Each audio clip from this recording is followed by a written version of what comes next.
दो गुप्त नवरात्रे होते हैं, थोड़ा ध्यान देंगे। दो गुप्त नवरात्रे होते हैं।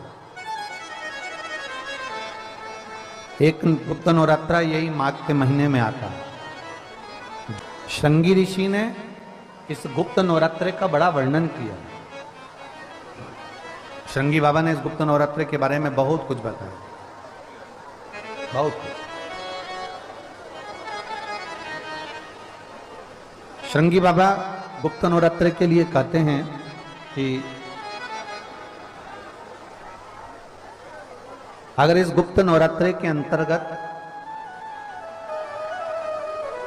9 लाल फूल,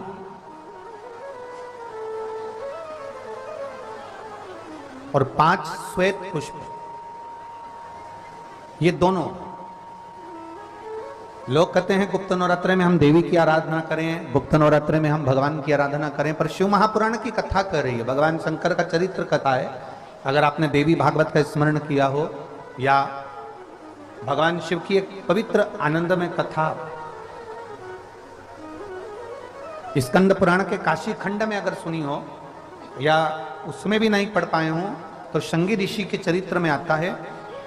श्रृंगी बाबा ने वर्णन किया है कि किसी भी स्थान पर, किसी भी स्थान पर यदि हमारे घर में 2 शिवलिंग है, नहीं है, तो किसी अपने घर के गमले में, बगीचे में 2 पार्थिव लिंग का निर्माण करें।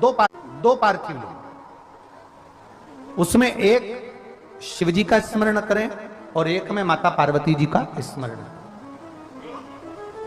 देवादिदेव महादेव के 2 स्वरूप, 2 लिंग प्रकट कर कर, एक पर 9 पुष्प लाल और एक पर श्वेत पुष्प 5 समर्पित करें, बाबा की आराधना करें, घी का दीप लगाएं, पूजन करें और बाद में उन शिवलिंग को, उन पुष्पों को विसर्जन करें।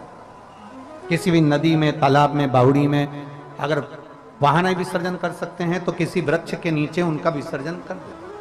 पर ये नवरात्रे, ये जो गुप्त नवरात्रे हैं, इस माघ महीने में जो गुप्त नवरात्रे आती है, इसी के अंतर्गत इसका पूजन है।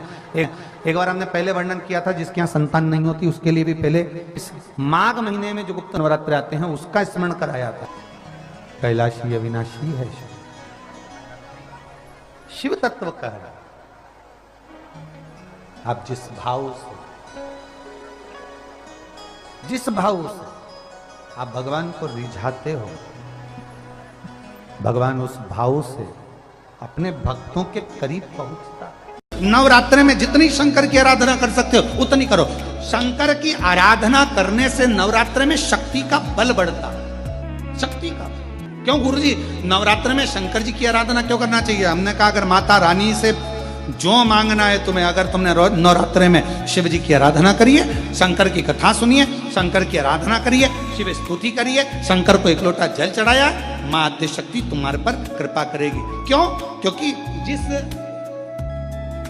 जिस स्थान पर शिवलिंग रखा होता है और जो हस्त कमल है वो मां पार्वती, जगत जननी दुर्गा भवानी है। जब हम जल चढ़ाते हैं, मां आद्य शक्ति अम्बा जगदम्बा 64 योगिनियों पर वो जल चढ़ जाता है और जगत जननी नवरात्र में प्रसन्न हो जाती है। वो जल की इतनी महत्वता है। आद्य शक्ति को प्रसन्न करना है, नवरात्र में शिव जी को जल चढ़ा। बेटियों से कहूंगा, नवयुवक बच्चों से कहूंगा, अगर आप कंपटीशन एग्जाम में बैठ रहे हो, अपनी पूरी मेहनत करो, पूरा परिश्रम करो, रात दिन एक करो और लगे रहो।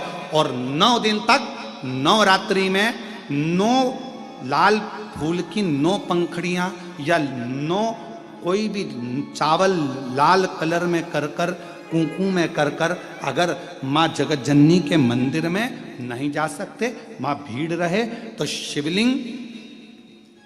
शिवलिंग की जो जलाधारी है, जहां पानी गोल घूमता है, इस जलाधारी पर कहीं पर भी नवरात्रे में 9 दिन तक या तो लाल फूल की पंखड़ी 9 या 9 चावल के दाने लाल कलर कर कुंकू में, लाल चंदन में उस स्थान पर चढ़ाना प्रारंभ करो। 9 दिन के बाद तुम्हें 15 दिन और निकलेंगे, उसके बाद तुम्हें खुद लगेगा कि तुम्हारी जॉब, तुम्हारी नौकरी तुम्हारा बाबा ने लगाया है। और नवरात्रि में भी अगर आपकी कोई कामना है, आपकी अगर इच्छा है, आपका मन है, तो जगत जननी की आराधना करो। पति और पत्नी में अगर क्लेश है तो जगदम्बा के मंदिर में मक्खन चढ़ाओ, प्रेम बढ़ जाएगा। आज से नवरात्रे प्रारंभ हुए हैं, 9 दिन तक। ये गुप्त नवरात्रे के 9 दिन। अगर आपको ऐसा लगता है कि शिवजी आप बाबा मेरी नहीं सुन रहा, बहुत संघर्ष का जीवन चल रहा है, बहुत परेशानी का जीवन चल रहा है, बहुत कष्ट का जीवन चल रहा है और कोई मंजिल, कोई राह, कोई मार्ग दिख ही नहीं रहा, तुम्हारा कैसा भी दुख है, जो आज से 9 दिन तक का एक नियम ले लो गुप्त नवरात्रे में कि मुझे शिवजी के मंदिर में अशोक सुंदरी वाली जगह पर एक बेलपत्र मां हेमवती माता के नाम से, कौन सी माता? हेमवती, मां हेमवती के नाम से एक बेलपत्र अशोक सुंदरी वाली जगह पर समर्पित करूंगी। 9 दिन का एक नियम धारण करो और 12वें या 15वें दिन आप देखिए आपका जो दुख है मेरा बाबा उसको काट कर ही रहा। गुप्त नवरात्रे जो आज से प्रारंभ हुए हैं, हेमवती माता का स्मरण करना, एक बेलपत्र का पूजन करना, या एक बेलपत्र के वृक्ष के नीचे आप 9 दिन तक भी, अगर मंदिर तक भी नहीं जा सकते, मंदिर में आप बेलपत्र रखने नहीं जा सकते, तो आपके घर के आंगन में, द्वारे पर, बगीचे में, आपके घर के पास अगर कोई बेलपत्र का पौधा है, वृक्ष है, उस बेलपत्र के वृक्ष के सामने एक बेलपत्र का पत्ता रखकर भी अगर आप उस पर जल चढ़ा रहे हैं या पूजन कर रहे हैं हेमवती माता के नाम से, तो उसका फल आपको मिलेगा। और मान लो बेलपत्र का वृक्ष भी नहीं है, हम मंदिर भी नहीं जा सकते, हम कहीं नहीं जा सकते, घर से बाहर कैसे निकलें? पानी तेज है, जलवृष्टि हो रही है, बहुत सा पानी है, तो क्या करें? अपने घर में जो शिवलिंग है, तुम्हारे घर में अगर जो शिवलिंग है, तुम्हारे घर में जो शिवलिंग विराजमान है, उसी शिवलिंग के साक्षी में, सम्मुख में भी अगर हेमवती माता का नाम लेकर अगर एक बेलपत्र समर्पित करोगे 9 दिवस तक, तो उसका फल मिलेगा जरूर, उसका फल मिलेगा। फिर से बोलो, कौन माता? हेमवती है। जब माता पार्वती जी हिमालय राज के घर में प्रगटी और हिमालयों की कंदरा में बैठकर मां पार्वती जी तप साधना में लीन हुई, जितनी परीक्षा भगवान शंकर ले सकते थे, शिवजी ने सारी परीक्षा ली। ब्रह्मदेव परीक्षा लेने आए, भगवान नारायण परीक्षा लेने आए, इंद्रदेव आए, सप्तऋषि आए, सारे साधु संतों को परीक्षा लेने भेजा, पर मां उन परीक्षाओं में पास होती चली गई।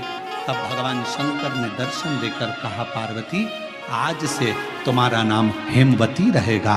सुनो पार्वती, तुम्हारे इस नाम की आराधना जो तुम्हारे गुप्त स्वरूप में करेगा, उसको मनवांछित फल की प्राप्ति हो जाएगी। और वो फल, आज कथा अगर प्रारंभ हुई है और आप लोगों को मौका मिला है, तो इस कथा का स्मरण अपने जीवन में जरूर करें।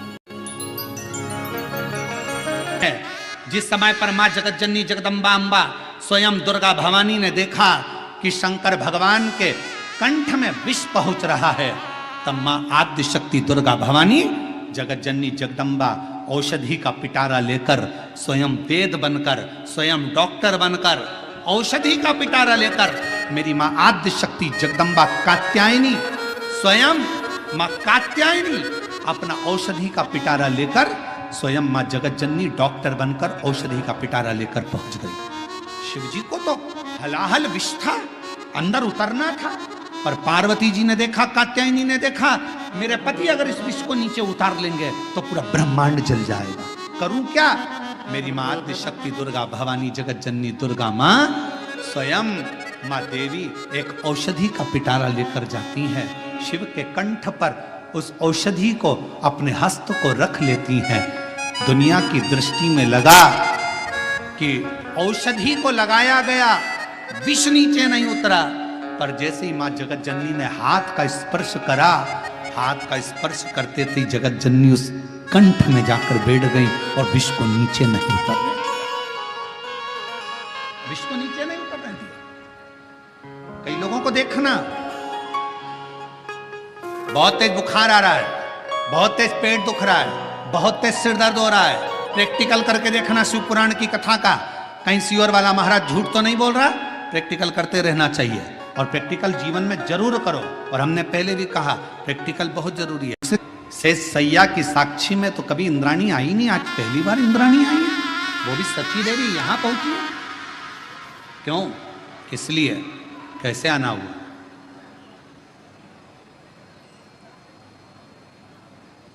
सची देवी ने हाथ जोड़कर कहा, प्रभु मेरे मन का एक संशय है, मेरे मन में बहुत दिनों से एक संशय चल रहा है। मैं पृथ्वी पर गई थी, मृत्यु लोक में गई थी और पृथ्वी पर भ्रमण करते करते गांव में पहुंच गई। वहां पर एक ब्राह्मणी से मेरा मिलना हुआ। उसने मुझे निवेदन करा है, बस भगवान से पूछना कि मेरी किस्मत में औलाद नहीं। भगवान विष्णु ने ब्रह्मा जी को बुलाया, भाग्य देवी को बुलाया, धर्मराज को बुलाया, पूछा बताओ इसके भाग्य में औलाद है कि नहीं। सबने लेखनी देखी, लेखनी देखकर कह दिया कि इसकी किस्मत में औलाद का सुख नहीं है, संतान का सुख नहीं है। इंद्राणी सची देवी की आंख में से जल बहने लगा। बड़ी आस लेकर तो उसने पूछा था।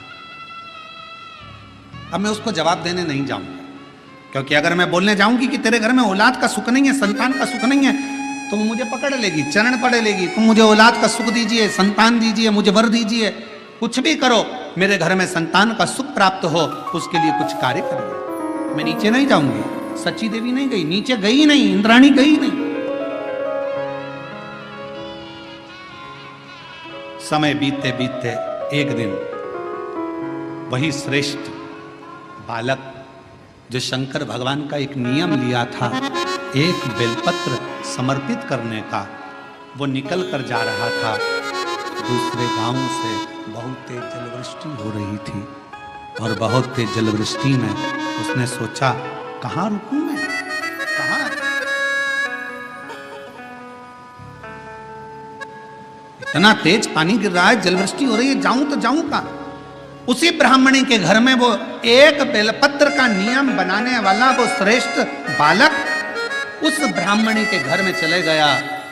आवाज लगाई, आवाज दी, महाशय बांधव बांधव, मैं गीला हो रहा हूं, बहुत तेज जलवृष्टि है, द्वार खोलिए, दरवाजा खोलिए। दरवाजा खोला गया, अंदर प्रवेश किया। मुझे प्यास लगी है, पानी पिलाया, भूख लगी, भोजन करा। ब्राह्मणी ने भाव से भोजन भी कराया, पानी भी पिलाया। समय निकला, जाने लगा। ब्राह्मणी की आंख में आंसू था। पूछा, मां आप रो रही हो क्यों? किस लिए? मेरे घर में औलाद नहीं। अरे तो क्यों चिंता करना, क्यों चिंता करना? शिव है ना, शंकर का नाम जपना प्रारंभ करो, तुम्हारे घर में औलाद जरूर आएगी, ये पक्का है। मैं कहता हूं ना मां, तुम्हारे घर में औलाद जरूर आएगी, तुम क्यों चिंता करती हो? चले गया बालक। 4 महीना निकला, ब्राह्मणी का गर्भ ठहर गया। गर्भ ठहर, बच्चे ने जन्म ले लिया। नगाड़े बज रहे हैं, किलकारियां गूंज रही है, पूरा गांव सजाया गया है। ब्राह्मण के घर में इतने सालों के बाद औलाद हुई है। पूरा गांव सजाया गया, नगाड़े बजे, लड्डू बांटे गए, खूब धूम मची। इंद्राणी के कानों में शब्द गया। इंद्राणी पृथ्वी पर भ्रमण करने फिर आई। इंद्राणी भ्रमण करते करते जैसी पृथ्वी पर आई और आते से उसने देखा कि इसके यहाँ इतना नगाड़ा क्यों बज रहा है, तो कहा इसके घर में संतान हुई है, पुत्र हुआ है। संतान? हाँ।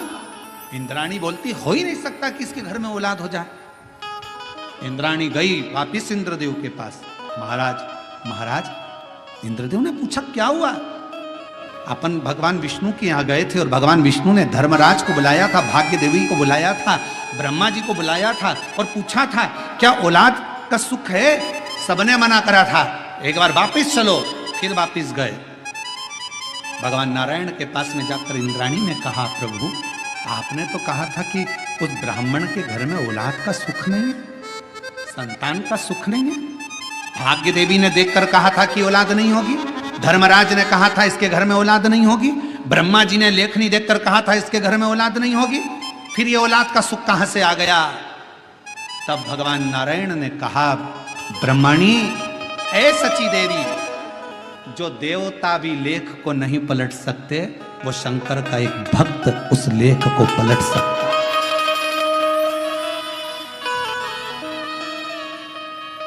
जो लेख देवता भी नहीं पलट सकते।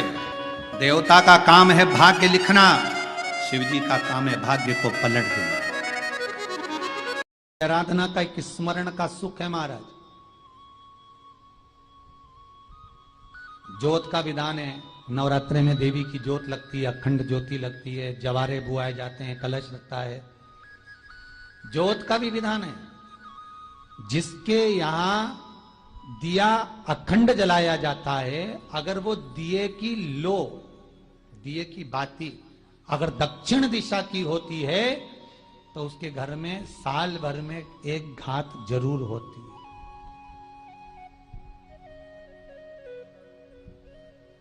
जो दिया अखंड जलता है, उसकी बाती का मुख दक्षिण का नहीं होना चाहिए।